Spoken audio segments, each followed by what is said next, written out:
I see a lot of Germans, they plan, but they don't do it. Okay, so planning is there, no execution. Yes. But the Indian students, we neither plan, we neither execute. But then you are more happy, because if you plan and don't do it, you are unhappy. That's very true. Namaste to India. Organic products. And I brought this trend to Germany. Wow. My brand was Karma Consume. Oh, wow. So a word which has karma in, and consume, like consumption. You are solving this problem of our society. I really like your company because there is sustainability in different dimensions. Yeah. The other thing is the language barrier.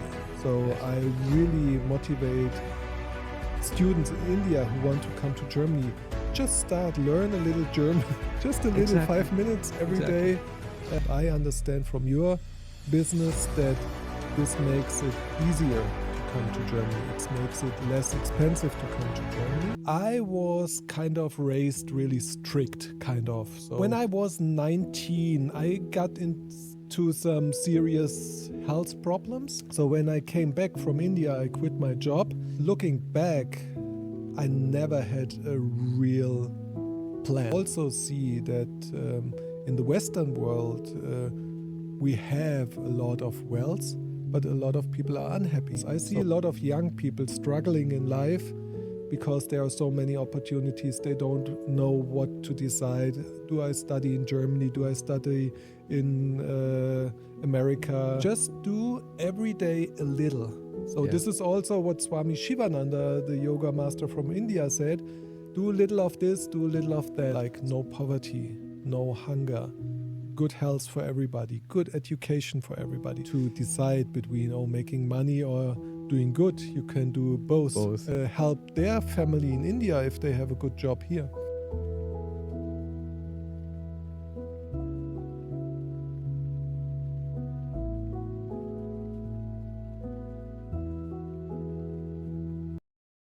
Hi and welcome to East Germany podcast. My name is Priyanshu and today we have with us a very special guest, Dr. Christoph Harrach. He's a speaker, author and a social entrepreneur, and he's recognized for his work in sustainability and environmental advocacy.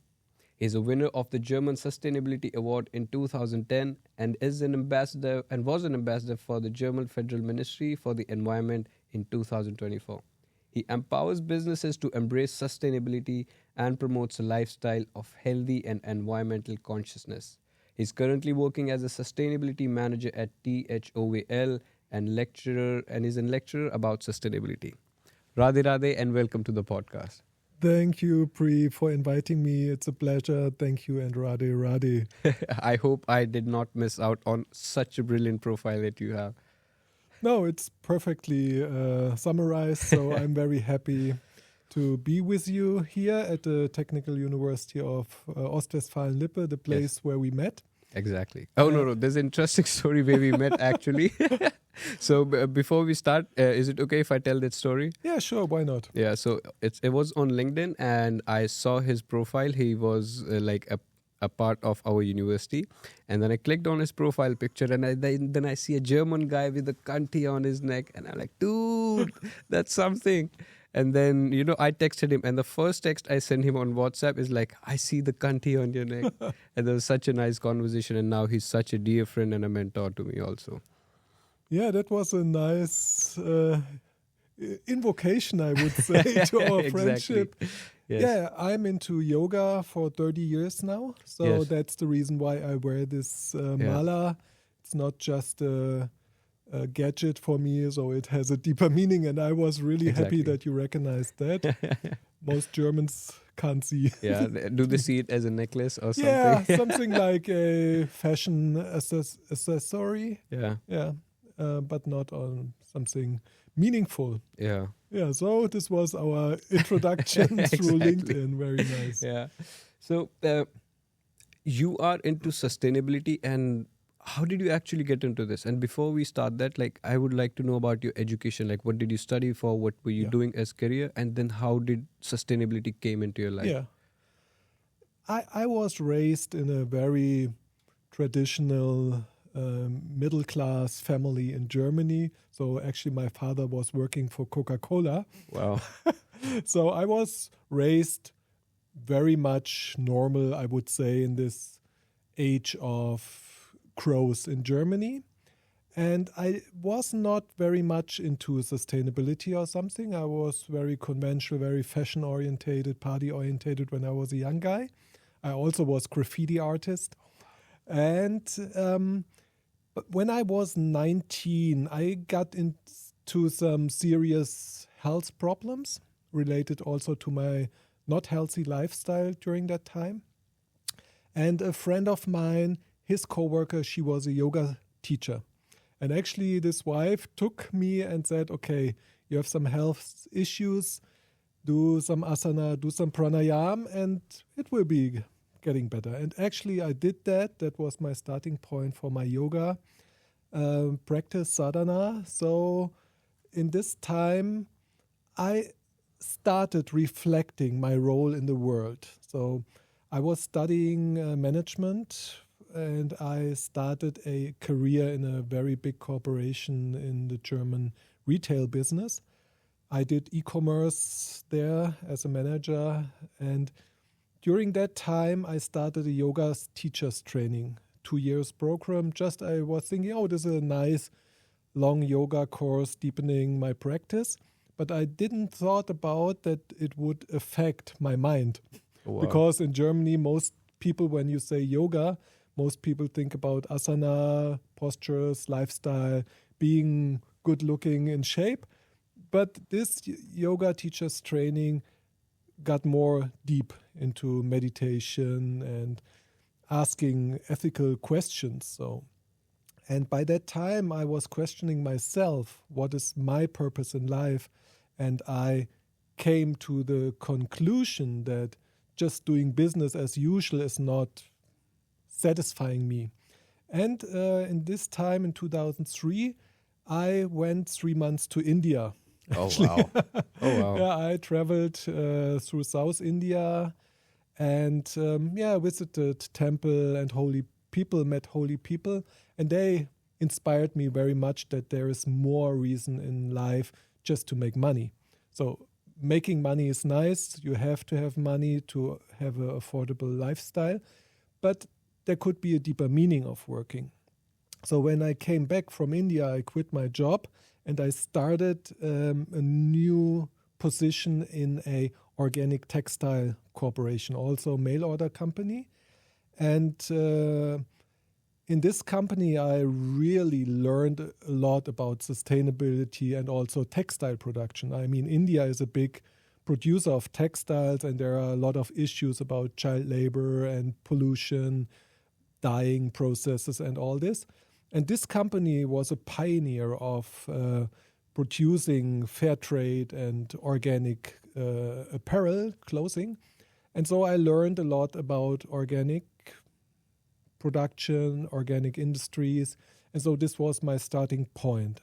But to sum it up to your question, I came to the purpose of a meaningful life in my work life, doing sustainability business through my inner search of meaning, through my yoga practice, actually. That's so nice, because as you said that when people hear the word yoga, they're like, okay, this is just some asanas, some pranayama, some breathing exercises. What most of us, we don't realize is that this is just one part of yoga. Yoga, if I have to summarize it, it's like a lifestyle. Yes. It's a complete lifestyle. Yes. Includes your diet, includes your daily routine, what things you do in the morning, and the whole day, how do you plan it? Yeah. And then also comes the thinking part, how you think about things, how you know, what kind of perspective do you hold about things. Everything that from your birth to your death can be a lifestyle, and it can be yoga. Yes. And also, when even as Indians, we don't, okay, India gave the world yoga, but are many Indians even practicing yoga or following yoga? Absolutely not. But even if you can take some parts of yoga, I think everything will automatically follow.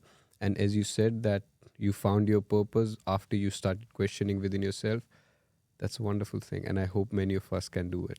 Yeah, and that's also a nice bridge from Germany to India. So I'm Yes. very happy that I met you here, and also I meet other Indian students at university, and it's always a pleasure to talk about lifestyle and ethics in this context. Yeah. Yeah. So, when you were a student and now you are into teaching line, what's, let's say, one piece of advice that you received as a student and that maybe stayed with you and that you like to teach other students also? Yeah. Like maybe one thing, or maybe if you have more. Yeah, I think it's also a very practical advice. I was kind of raised really strict, kind of. So I had a good discipline from my elder.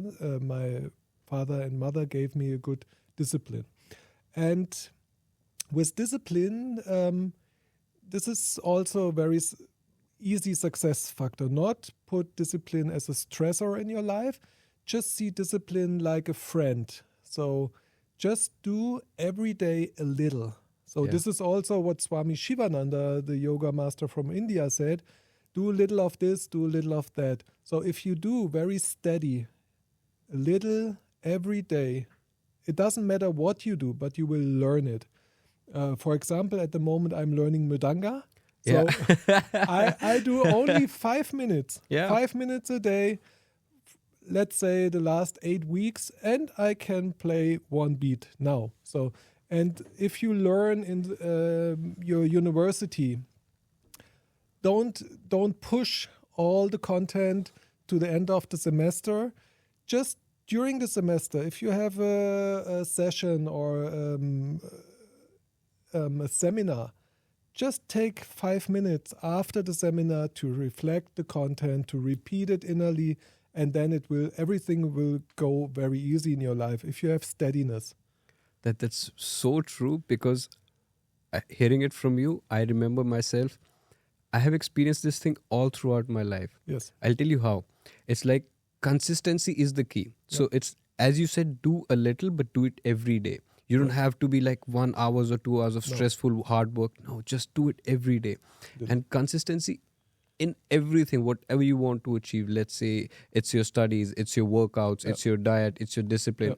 It's like discipline is way, way, way far better than motivation, because as motivation, it's like a wave. It comes and goes. So today you feel motivated, you do something, you play the mridanga or you study for your university. Tomorrow you're not motivated. So what do? No. So discipline is something like also strict, but do it every day, day after day, and then it comes to you. And that's such a nice advice. And I think it's not just for students or as a student, in your whole life. Yeah. I never had a lot of stress, kind of, for example, learning for exams or writing elaboration, something. I was always, and also later in my working career, I was always finished before the deadline. So, and then if you do every time a little and you have a focus on the timeline, just work on it that you be finished, let's say, one day before the deadline is. So now you're actually interested in Indian students and culture. I'll tell you one thing very frankly, Indian students will not do anything unless it's a deadline. Yes, so the Germans also. I think that's an international phenomenon. I don't think so. I think Germans plan everything and they're like done 15 days before at least the deadline. At least the Germans I know. Yes, I see a lot of Germans, they plan, but they don't do it. Okay, so planning is there, no execution. Yes. But the Indian students, we neither plan, we neither execute. But then you are more happy, because if you plan and don't do it, you are unhappy. That's very true.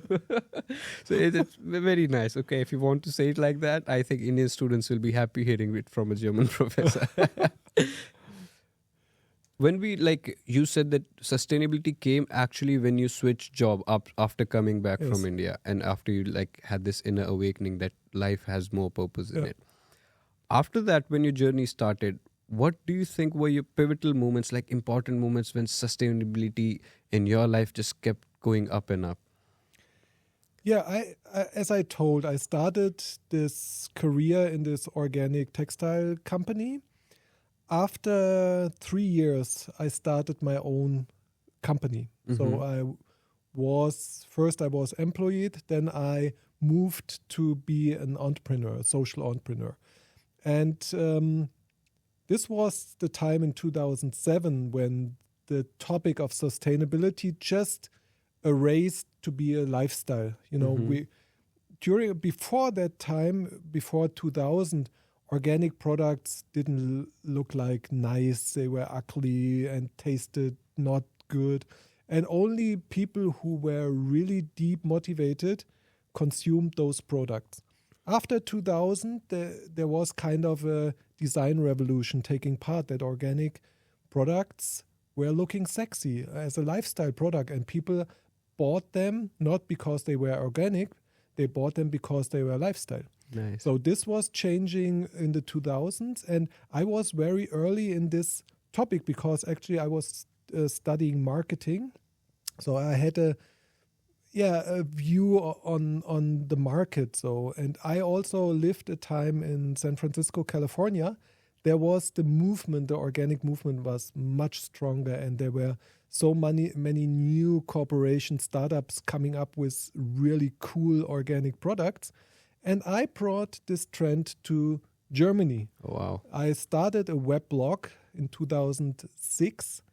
Weblog was the new shit in this time. Okay. And all the people, and I was one of the first organic blogger, and I became an influencer in this field of organic, sustainable lifestyles. And because there was a community created around my blog, people commented and we discussed things, and there was the idea, let's do a meeting in Frankfurt. I was living in Frankfurt, and we said, okay, one evening in Frankfurt, I reserved a location, and then more and more people wanted to come. At the end, we were 120 people from Austria and Switzerland also coming for one evening networking event in Frankfurt. So I saw, okay, there's a need of people to be in a community, Sangha, you say. Yes. We came together and we inspired each other. And so through this meeting, I developed the idea to create a business model of a business conference. Oh, wow. So the next year, I really organized a business conference with stalls and with exhibition and speakers. And I built a platform for all these new startups. We had our own startup award.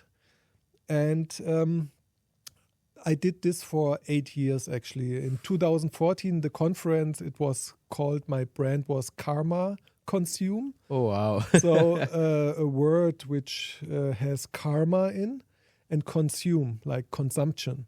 And the meaning was that your decision at the shop has karma. Even if you give money to a big international corporation where the managers get richer and richer, or you give it to an organic farmer who is caring about their community and so. So this was the idea of karma consume. And there was an international conference. I did it for 8 years. 1,000 people at the end were attending this conference in Frankfurt. So this was the main marketplace and the main networking point for all those innovators in this time. And this was very nice because I really enjoy being host, giving good food to people, gathering together. We did yoga with 500 people before the stock exchange in Frankfurt. It was really nice time. And also we had one conference in Pune in 2014. So this was my business model, selling tickets, selling stalls, getting sponsorship, and create a nice program, a 2 days program. And this was very innovative during this time. So there were no sustainability events at all. And this was my business. And through this, I came to academics because I was kind of an influencer during this time. And one professor from Technical University, I got on his scope and he asked me to write my PhD thesis in his department. So this was the point where I came to academics and did my PhD. Looking back, I never had a real plan. It was more the flexibility to see opportunities and go for them. So I didn't plan to have a big conference. I mean, I saw, okay, people want to come together. Let's try to sell some tickets. Okay, people bought the tickets. Oh, there are a lot of startups coming to this conference. Oh, let's do a startup award. Okay. So I was kind of floating through that. And this is also through all my career. I'm not this guy who has a big vision and following. So I do more and more out of my intuition. Intuition, yes. Intuition, sorry for my English. Oh, no. And so I would also say, planning is good, but also have confidence in life that somebody or someone or something will take care about you in your life. Because I see a lot of young people struggling in life because there are so many opportunities. They don't know what to decide. Do I study in Germany? Do I study in America? So too much opportunities, too much freedom makes people scary to make the right decision. Mm-hmm. So this takes a lot of responsibility for youngsters and just be more in trust into life. And when you make a decision, just follow. And if you see it does not work, be flexible, do something else. Yeah. It's like riding the wave, yeah? Yeah. So life is like a wave and you just ride it. And also, this was one of the main topics we also discussed when I was in Romania. It was like people or entrepreneurs especially, or let's just say anything with anything, when you're given so many choices, you get very confused. Yep. And then it's very hard for you to at least choose something and then go for it. Especially I come from an entrepreneurship background, so I'll speak for the perspectives of entrepreneurs. People think that we need to have $1 billion idea and only then we will start. Did you know that Samsung, the biggest phone producer nowadays, started as a grocery store? Grocery store and now the biggest phone producer. Yeah. My favorite car, Lamborghini, it's like they started as a tractor company. Yeah. And our solar system's biggest planet, Jupiter, was supposed to be a star, not a planet. It became a planet. So you look at all these big players who are today the biggest, did not start as what they were supposed to be. So it's just like start and begin and then see where life takes you. Believe in God's plan, let's say, yeah? Because when you become an observant, I'll speak from a spiritual perspective. When you become an observant, you actually see how life is floating and where it takes you. Yeah. And just same as like you said that you never had this plan or big vision that I will start the biggest conference about sustainability in Germany and thousands of people will join. It just happens. Yeah. It's just life wants you or the nature wants you to do this kind of stuff. And also this was required. I'd like to take you a little back on the topic of sustainability. Yes. Many of the students might even not know what sustainability is because even when I was studying about this in my school in India, it was like just a question, define sustainability. And there was a definition that we learned and then we wrote it and that was finished. Yeah. What do you think actually sustainability means? And is it just about natural resources and saving resources? Or is it, as you say, is it now a lifestyle?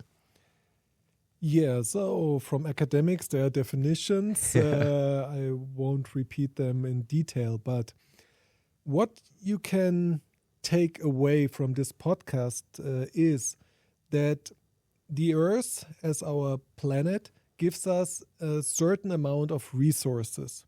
And we should live in this way that these resources last at least for 1 year, and the Earth has 1 year to regenerate those resources. Okay. So, because if we take too much resources out of planet Earth, the next generation will not have the same freedom to consume or take resources. So first we look on the, let's say, planetary boundaries. That's the key word, planetary boundaries. The Earth has boundaries, and there is just a certain amount of things we can take from Earth. But then it's a question of social justice towards the next generation, people who come after us. They want to also have clean water and enough resources, but also compared to the global north and the global south, is it correct that the Western countries take 3 times more resources the Earth generates per year? Oh, wow.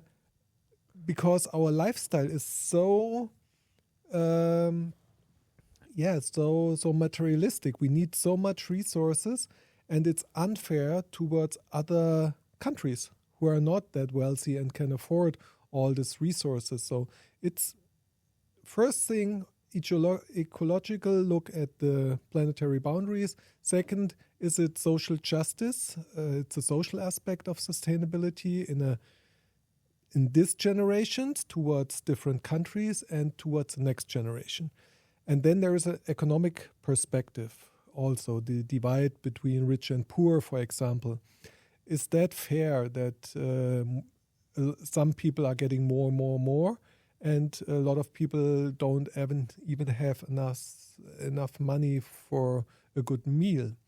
So there are 3 dimensions you could define: social, ecological, and economic sustainability. And yeah, that's kind of the definition.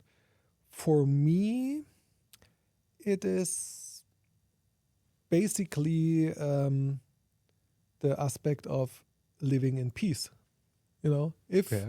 If we live in a sustainable way, we don't consume more resources the Earth provides.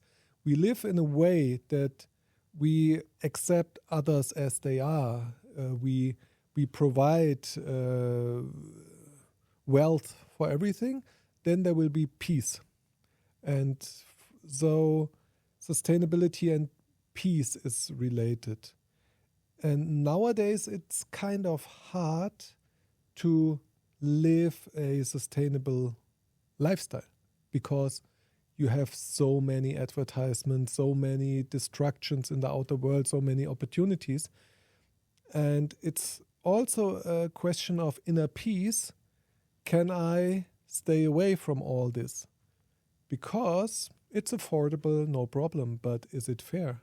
So, yeah, sustainability and peace is related. So I hope that you could understand what I mean. Maybe you could reflect on that. And of course. And also, like a few months ago, when we had this small meeting in Bielefeld, where you showed this movie about a village in Germany and how like they have developed this economy all throughout the area, all based on sustainability, like everything they're doing it. And one question I asked was, if it can be done on a small part, why not all throughout the world? Yeah, it could. There are these sustainable development goals of the United Nations from 2015. So the SDGs, Sustainable Development Goals, the 17 goals. Maybe some students have seen them. And there is a picture of a world in 2030, so only in 5 years or 6 years. There are some goals defined, like no poverty, no hunger, good health for everybody, good education for everybody, and climate justice, planetary health. And so we have this international agreement of the United Nations that every state has to contribute to those sustainable development goals. But I would say we need a system change of the economic system. And because the economic system at the moment is only towards growth. But growth in a closed shop like the Earth, you can't size the Earth bigger. So we need a new understanding of wealth, a new understanding of growth. And I hope that this is international possible, but there is the saying, think global, act local. Yes. So the movement should start from a local perspective. And there are a lot of pioneers who are doing, as you said in this movie, there are a lot of pioneers in communities who prove that a sustainable living is possible. Yeah. Living in energy autonomy, living zero waste, living in peaceful neighborhoods, good education. This is all possible, but it has to change a lot. And what I also see that in the Western world, we have a lot of wealth, but a lot of people are unhappy. So this target to get more wealthy is not the way to happiness. Yeah. And at the end, I think we should think more about planetary happiness, that people are all happy. Yeah. Perfect. Point. And it's like you just talked about wealth and richness. What is wealth and richness? Nowadays, it's very subjective. Now, $1 million in your account doesn't make you rich. Yeah. Or a private jet doesn't make you rich. A farmer living his best life, growing organic stuff, being healthy is like, for me, it's amazing. Because I think if you earn millions and then your hospital bills is more than millions, what's the use of those millions? And if you like earn enough to keep yourself healthy and your surroundings, I think you're more than rich nowadays. I mean, there's this principle in yoga, santosha. Yes. To be satisfied. Satisfied. You know, don't be that much focused on more and more. I mean, you need a stable state of wealth. So, I mean, in India, there's a lot to do that people are getting out of poverty. There must be growth, no question. But on an international level, I think we also should ask the question of degrowth in countries who are over wealthy, let's say like that, and be more fair to other countries who need growth to come out of poverty. Yeah. So it's a very complex issue, sustainability, but at the end it starts at yourself. Like Gandhi said, be the change you want to see in the world. You want to see in the world, yes. So if you are able to change yourself towards a sustainable lifestyle, that will make a difference. Even if all the others say, "Oh, Christoph, who cares if you are a vegetarian? Who cares that you buy organic stuff only?"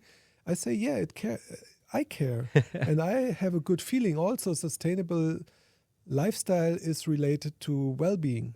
So if first there's an interconnection, why also yoga could be relevant in the sustainability science or the question. You have to have a good feeling of well-being to think about environment, to think about other people. If you have pain, if you have poverty, you can't think about other people, about the planet, because you are very focused on yourself. So first, have a way of living that you feel good. When you feel good, it's more easy to live in a sustainable way because you care more. Then if you consume, for example, sustainable products, it gives you a good feeling. It is a contribution to your well-being also. So there's an interconnection between well-being and sustainable consumption. And I see, if I buy a good product, fairly produced, organic, very good quality, I feel happy. Yeah. So I see there are, let's say, farmers in India who got fair prices. They could send their children to school, and all this effect, which I could do with my euro if I decide for this fair trade product, and that makes me happy. Yeah, I can consume and I can contribute to a better world. That's very true. And I need to highlight this one point that you said, and it's very crucial, like think global but start local. Yeah. And as you said, it starts here within yourself. So I've been bragging about this activity I did in Romania because I was so surprised about this, and I'd like to share it with you. It's like there was an activity, we were like a group of 35, 40 people. We were standing in a circle. Yeah. What we had to do, we had a very simple task. We had to just say our name, and the next person says their name, and it goes around. So we had to do this one complete round within the record is for 35 people in 9 seconds. Yeah. So it's like we had to beat the record. We started the first round, it was like 20 seconds. We were like, okay, we need to top it up. Now 15 seconds, now 12. And somehow by the end of it, we beat the record. What I learned from this is also from an entrepreneurial perspective, and now also when you say about like sustainability and bringing a change in the world, is like as a group, if you have one single goal and you're all very passionate about it, you will achieve this goal. So it might take 3 or 4 rounds, but if everyone is passionate enough about this thing, then does not matter how diverse you are, how different you are, and which backgrounds you come from. If you share this one passion, it can be achieved. Nothing is stopping you. And this is also something, if we think about sustainability and take this example of this village. What was the name of this village, if you remember? Oh, it was on the northern shore of Germany, actually. Yeah. So it's like, look at the people of this village. Everyone wants to do it. Everyone wants to achieve this goal with sustainability. And when everyone thinks this, they all as a group together achieve this. Why can't we do it for the world? And before we come to that, I'd like to ask you, like, as a student or as a normal human being, if I go to a market, I see, okay, there are 2 products. One is organic, one is not. Okay, I have sympathy, I have empathy, but my eyes right now goes to the price tag. So it's like a very big factor, not just for me, but I think for a huge amount of population. What do you think how normal people should start sustainability, as you said, from here and then bring it out? What can be done on a very basic level till the future? I mean, this question is also very complex because what you told is you see an unfair market. It's very unfair because the organic product has a much higher value to society than a not organic product. But as you say, people spend the euro only once. So at the moment, we can't change the governmental regulation. But in my opinion, there should be a tax change that organic products are getting more cheap because they are not having such a negative impact on environment and social issues.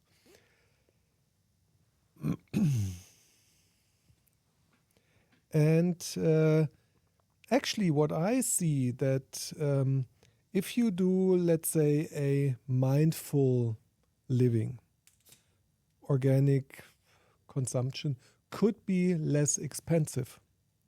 You also could think about consuming more simple raw products and cook yourself. It's more cheap to cook a meal with organic products than to buy a ready meal from some food brand. So this could be an example. Also, be vegetarian instead of eating meat. Meat is expensive. If you are vegetarian, it's less expensive. So then another thing is invest in good products. Buy a good product, which is long lasting, is much cheaper than to buy a lot of cheap products. So look at the quality of products. So,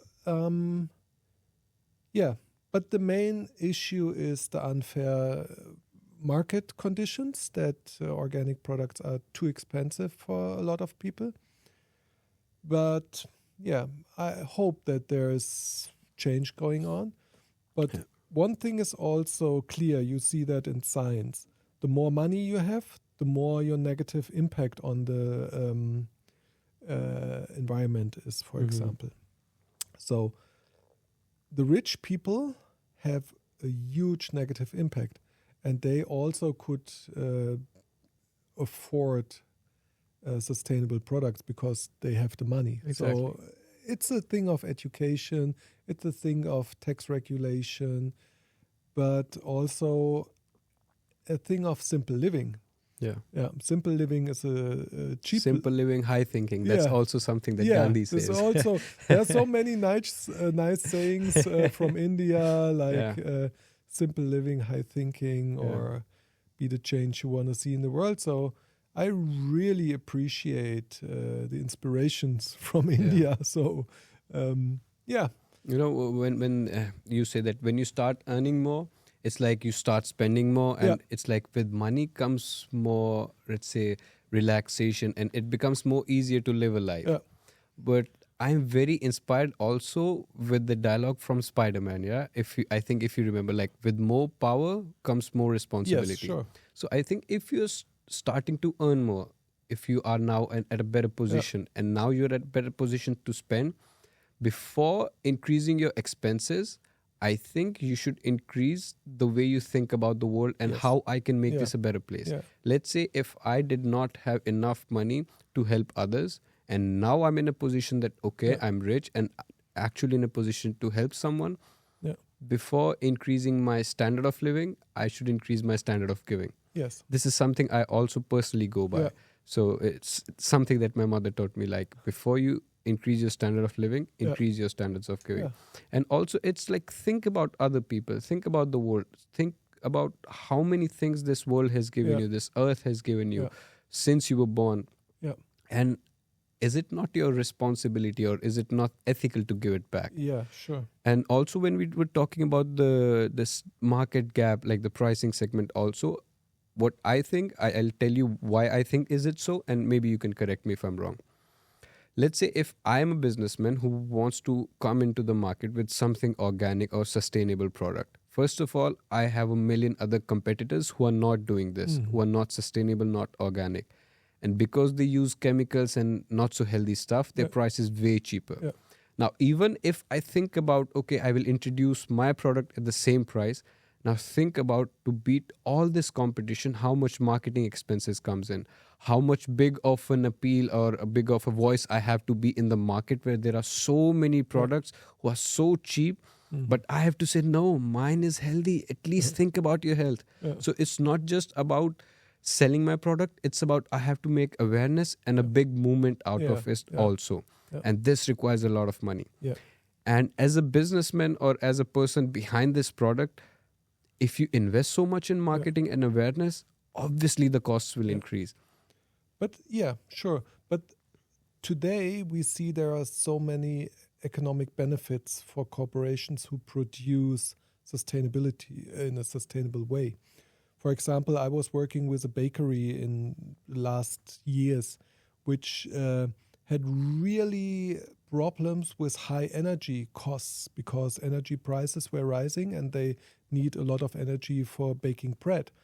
But there was another bakery who invested during the last 30 years, steady, every year, one solar panel more, little, as I said before. And they had no issue with rising energy prices. So it's also about seeing opportunities. Or there's a company. I mean, in Germany, we have the issue of finding good people to work in your company. So there's organic companies, young people want to work there because they want to have a purpose in their working life. So sustainable companies have no issue with getting workforce. But if you're just selling cheap products or negative products with negative impact, it's hard to get workforce because you have to be transparent what is the value of this work. So this is there are some advantages we see in science today, that sustainable way of working, of producing has a lot of benefits. So but this is another issue. I think we also, I think our intention was to talk also about students coming to Germany. Of course, we don't want to do this organic sustainability one lecture. thing that, I still financial things are still a very big aspect for me. But I'll tell you one thing. It was a sentence from a friend that changed my life completely. And then I don't look at the cost if the product is organic, sustainable and healthy. I was buying something cheap. It was a supplement, magnesium for my fitness. And I was going for, okay, it's like something cheap. I'll go for it. And it's like, okay, buy the cheap one now, pay the high medical bills in the future. Yeah. I dropped that immediately. I went for the expensive one. Okay, and it's not like a fact that expensive things have to be good. Yeah. But again, now I look if it's healthy for me and if it's actually genuine and organic, let's say, and sustainable, rather than looking at the price tag. And this is something everyone should consider, like cheap now, expensive medical bills later, or like it's very easy.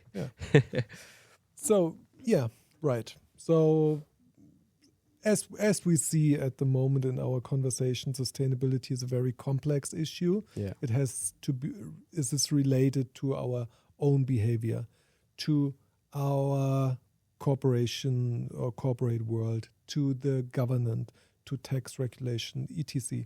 But I want to make the point what I said, just to live a life with purpose. That's a good investment, because it doesn't cost a lot to be friendly, to share things. And this is also aspect of sustainability.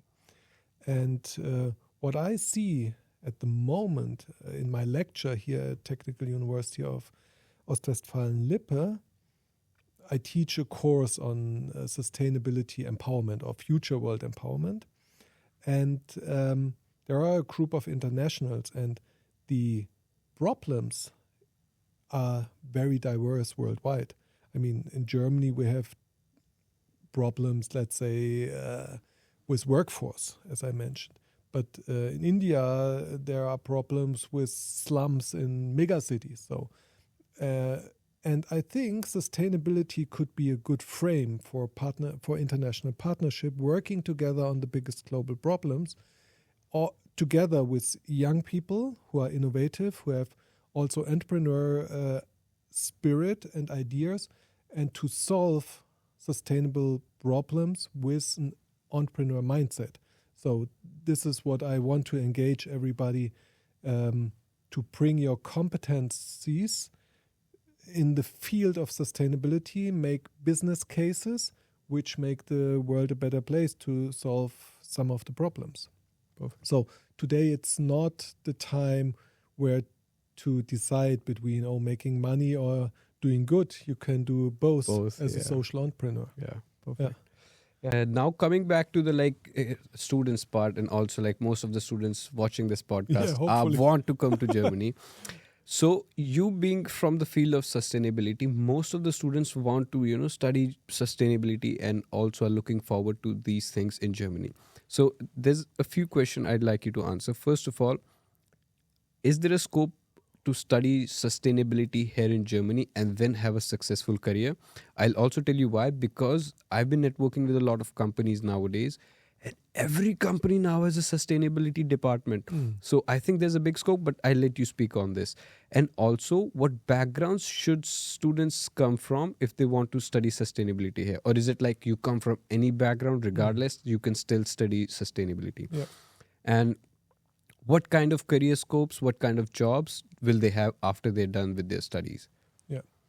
So the landscape of university are also very diverse in Germany. I mean, there are a few universities who are highlighting the issue of sustainability in every aspect of their university. So there are some. But most universities, like the Technical University of Ostwestfalen-Lippe, where I'm working, are in transition. We see that sustainability as an issue is getting more relevant in science, but also in the practical demands of corporations. So what we see here, that a lot of professors, a lot of courses tackling the issue of sustainability, because the students have to be the problem solver in future. And most of the problems in future will be related to sustainability. So for every student, I would like to motivate you to get knowledge about sustainability and tools for change. And you can learn it, for example, in my course. It's called Future World Empowerment. I teach in the first module kind of a self-reflection, motivation module where you really ask your deep questions, because sustainability, you need to be motivated. You have to have an inner calling, let's say, for I want to do this, I want to solve this challenge or those challenges. And I think it's relevant to do inner work also. That's kind of the meaning dimension of empowerment. But then you need to have wisdom, or no, not wisdom, knowledge about, let's say, in your field, if you're an engineer, how can mathematics solve problems? How can AI solve problems? How can energy, like technical problems, solve issues? So you need to have knowledge. And then you have tools for change that you learn how renewable energies are working. It's different from the old energy grid we have. So you need to have tools. And at the end, you also have to practical experiences. And also I teach a course on really developing prototypes of new sustainable issues. For example, in the last Future World Empowerment, there was a group. They are now designing an indoor vertical farm for growing plants in a sustainable way. So you need some practical experience to solve those problems. So, come to Germany. I think Germany is kind of a pioneering place where a lot of sustainability technologies, we call it Energiewende, the change of the energy resources, going for renewable, also the Ernährungswende, the new food change, how to grow organically. So come to Germany because we are kind of a pioneering state for organic technologies, sustainable technologies, and you can learn a lot of useful knowledge and tools that will help you later in your career to help corporations to be better. Yeah. So it's like, I know it personally because we are in Germany and we see it. Yeah. There's a whole lot of big scope, especially about sustainability. Yeah. And there are many career paths that students, especially coming from India, can start their careers in it. And if I'm not mistaken, there's no restriction, like whatever educational background you come from, you can still study sustainability, Yeah, I mean, you even don't need to have a focus that the topic of your studying is sustainability, because there are rare courses on that. But if you study, let's say, IT or entrepreneurship, you will always find some sustainability issues in your courses. Yeah. So I think it's most relevant that you get a very good skill as a manager, as an engineer, for solving problems, but also get a mindset which are real problems. Yeah. And what also is very necessary, a new attitude towards cooperation, because where a lot of people were raised by I'm the best and I want to be the first, but sustainability is about solving problems together. We also need like engineers working with business people, working with social worker, and so it's getting more interdisciplinary, the groups. So this is another change. You have to open your mind towards other disciplines. As you, for example, if you're studying Master IT here at Technical University, it could be that you work together with an architect, developing some IT new solutions for new renewable energies in building. So then you work interdisciplinary with architects.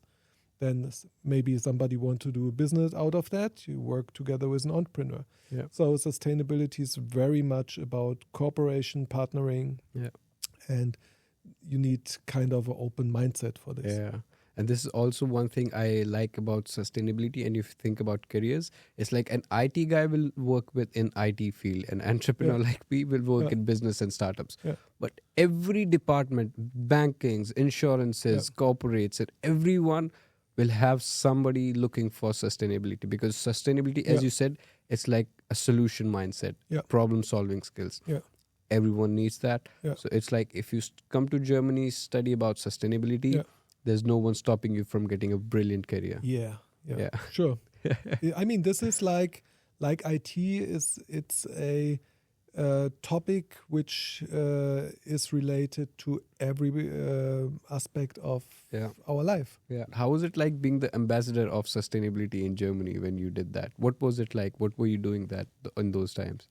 Yeah, actually, this was a request of Department for Energy, and actually they did a movie, so a short clip of how I live and what I do as ambassador, and this was I think a YouTube campaign of people who they identified who were kind of ambassador of sustainable living. So, yeah, that was a nice experience. But, it's always good to have influence, so to inspire other people. And for me also this quote of walk the talk, I do my homework, start with my own living, and then I can inspire other people. So, it was an interesting experience. So at the moment, I am in the board of sustainable development of our state, North Rhine-Westphalia. I was last week in Wuppertal. We had a meeting with the board members, and what we see is that also the government has huge targets to go towards sustainability, and there's a lot of change going on also in the political field. Now, we, with my startup, East Germany, we are helping actually international students come to Germany. So that's why we like to bring experts from different fields to actually inform international students what's going on there. So it's like after this podcast, after this conversation, they understand what the subject is, and they actually become interested hearing it from actual real people yourself. As a businessman, and also like you are also a mentor for me, and I've been learning so many things in life from you and everything that's going on here. What advice would you have for me as a startup owner? How can I include sustainability in my startup? And also, what would you like me to always consider when I bring Indian students or other international students here? Yes, that's 2 questions. Yes. So for those who are watching that, thinking about sustainability in their business model, the business model canvas. So this is a good one.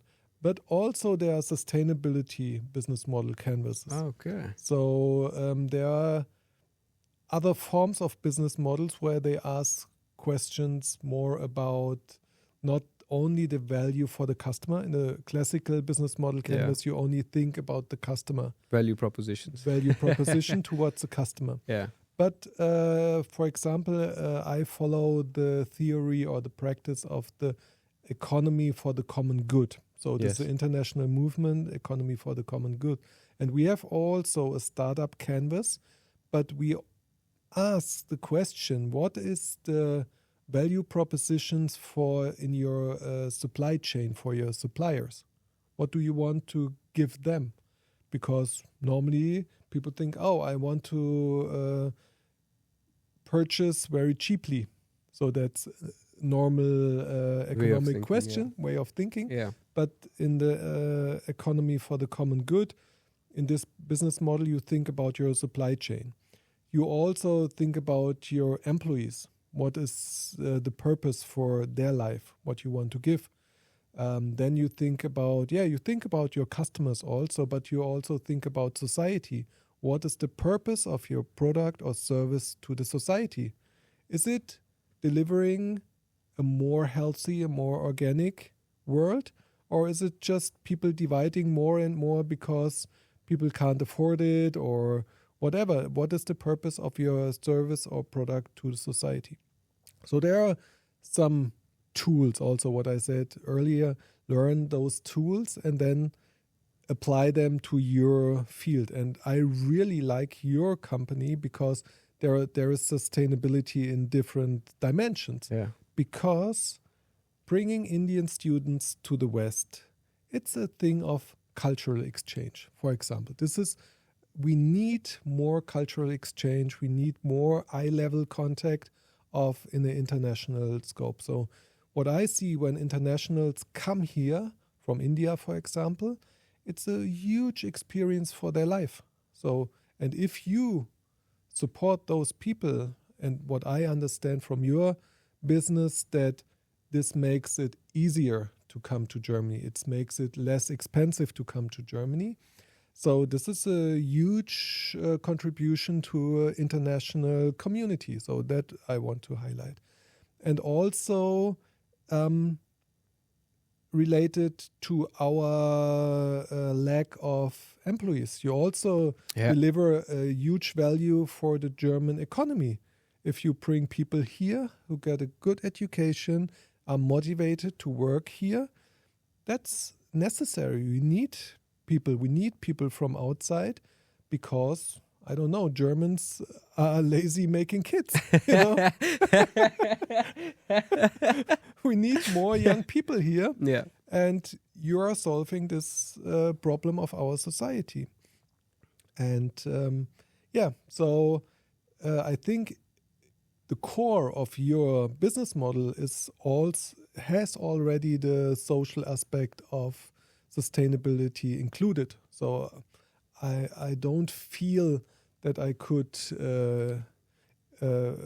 give you advice. I mean, international exchange also is related to flying, and flying is to CO2 emissions. Yeah. Maybe one day the flight will be electric, or there are high-speed boats from India or there's a rail. I don't know. In the 70s, people were going by bus and rail from Europe to India. So maybe we could invent a new fast train from Asia to Europe. Why not? So I hope there will be solutions for a more sustainable way of travel. But, it's also, you have always conflicts and targets when you think about sustainability. I mean, the conflict is how to bring people here without CO2. It's impossible from India. But on the other hand, you have such a high impact on the way of living of people. Also, they could help their family in India if they have a good job here. So, it's always a balancing act. But I really like your business model and I want to support. Thank you so much. And after hearing it from you, I was like, am I being sustainable with my startup? But now that you said it, it's like, now I can see it's solely based on sustainability, social sustainability. It's like, when I came here, I already knew about this problem of lack of skilled workers in Germany. Yeah.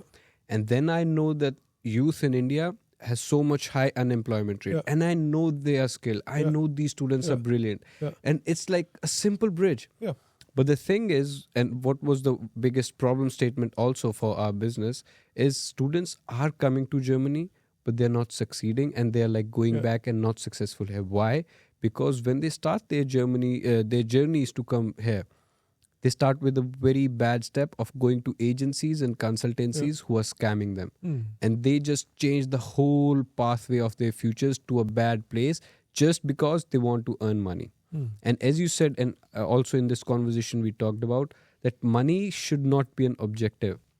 Money is not a thing. Okay, it's cool and stuff, but shouldn't be the first motive. And with us at East Germany, with our startup, we are bringing students here, but with the right information, with the truth, with transparency, because we actually care about their future, because we know they can have a very nice career here. And this mixing of cultures is very important. And therefore, a huge part of their journey is based on integration. Yeah. So it's not just like we are bringing them here into their favorite subjects. We also integrate them here because I think only then they will sustain here. Yeah, that's one very crucial thing. What I also see with the international students I teach, that building communities, not only from Indians, mix them with Germans and give them cultural experience here, give them contacts to German families. So like our friendship. Yes. So this is very crucial for coming into our society. Another thing is the language barrier. So I really motivate students in India who want to come to Germany, just learn a little German, just a little 5 minutes every day and learn a little. I think that will give you a lot of starting power here. Yes. You can say namaste in German or thank you. Just an advice to learn a little German. And then when you are here, take courses. Yeah. You exactly are explaining a student journey from our perspective. It's like whenever we meet a new student or a new client, it's like the very first step, even before we discuss about their qualifications and we shortlist universities for them, the very first step is we start their German classes. Yeah. It's that regardless if your course here will be in English or whatever language, you learn German in your home countries before coming here. And as soon as they arrive here, we get them into some kind of language school because we know how important it is to learn German if you want to sustain here again. And with that piece of advice, I think we should end this conversation for this time. Thank you so much for coming here and blessing us with your kind words. And I hope we can do this conversation soon again. Yes, sure. Thank you very much, Pri, for your service, sustainable service, bringing Indian students here to Germany. I really appreciated the time talking to you, and thank you very much. And namaste to India. Namaste. Perfect. Good.